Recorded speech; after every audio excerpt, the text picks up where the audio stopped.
आचार्य उमास्वामींनी तत्वार्थ ग्रंथामध्ये तपाची व्याख्या सांगतात.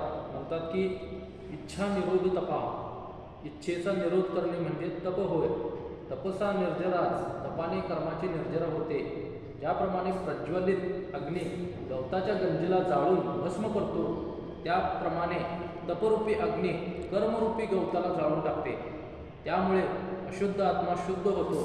सामान्यतः इच्छांनाच संसाराचे कारण मानले गेले आहे.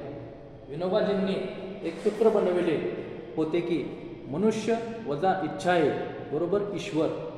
मनुष्याकडून इच्छा समाप्त झाल्या की तो ईश्वर होतो, असे त्यांचे म्हणणे होते. इथे इच्छांचा अर्थ सांसारिक भौतिक इच्छा आकांक्षा होय. सर्वांचे जीवन या इच्छांची पूर्ती करण्यातच निघून जाते. इच्छा अनंत असतात, सगळ्या पूर्ण होणे संभव नाही. एक झाली की एक इच्छा वाढतच असतात. म्हणूनच इच्छाच कमी करणे आवश्यक आहे. वितराग मार्गाला अनुरूप प्रयत्न करणे आवश्यक आहे. तपाचे स्वरूप सांगताना आचार्य कुंद स्वामी म्हणतात की इंद्रिय विषय तसेच कषायांचा निग्रह करून ध्यान आणि स्वाध्याय यांच्याद्वारे जो आत्म्याला भावित करतो तोच तपधर्माला प्राप्त होतो. कितीतरी पुण्य महान पुरुषांनी या उत्कृष्ट तपाची आराधना करून आत्मकल्याण करून घेतलेले आपण ग्रंथामध्ये वाचतो. या घोर तपश्चरणाद्वारे भगवान बाहुबली, भगवान पार्श्वनाथ, भगवान महावीर, गजकुमार स्वामी, सुकुमाल स्वामी, देशभूषण कुलभूषण, पांडवादी महान पुरुषांनी घोर तपश्चर्यन करून 8 कर्माचा नाश करून मुक्तिलक्ष्मी प्राप्त करून घेतली.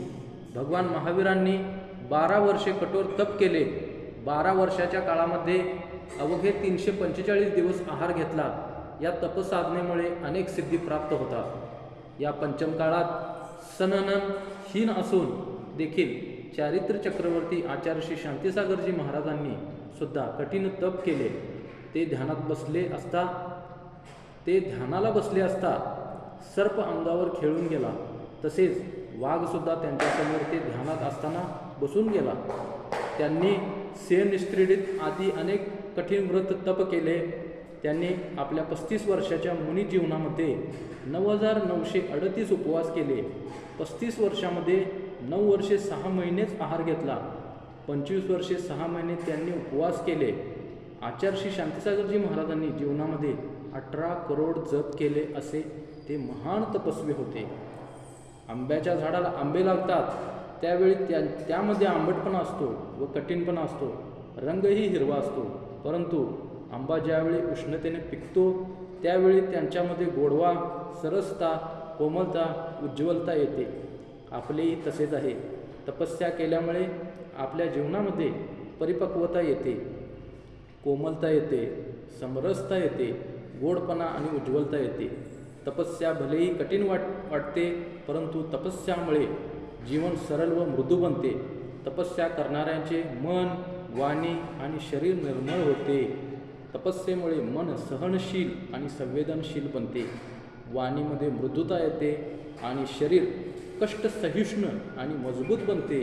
म्हणून आपण आपल्या कर्माची निर्जरा करण्यासाठी स्वपर कल्याणाची भावना ठेवून देशकालाच्या अनुरूप यथाशक्ती तप करण्याचा प्रयत्न करीत राहिले पाहिजे. जर तप करीत असताना यौवन म्हणजे तरुणपणा गेला तर शरीर पुरुष झाले असे समजू नका.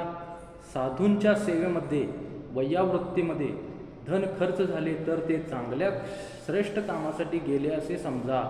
आणि संलेखनापूर्वक मरण झाले तर ते मरण नाही, तर आचार्याने त्याला मृत्यू महोत्सव म्हटले आहे. ते तीनही गेले असे समजू नका. त्यामुळे तुमचे जीवन सुरक्षित होऊन आत्म्याचे कल्याण झाल्याशिवाय राहणार नाही.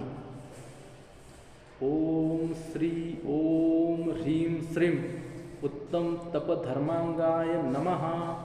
ओम ह्रीं श्रीं उत्तम तपधर्मांगाय नमः. ओम ह्रीं श्रीं उत्तम तपधर्मांगाय नमः.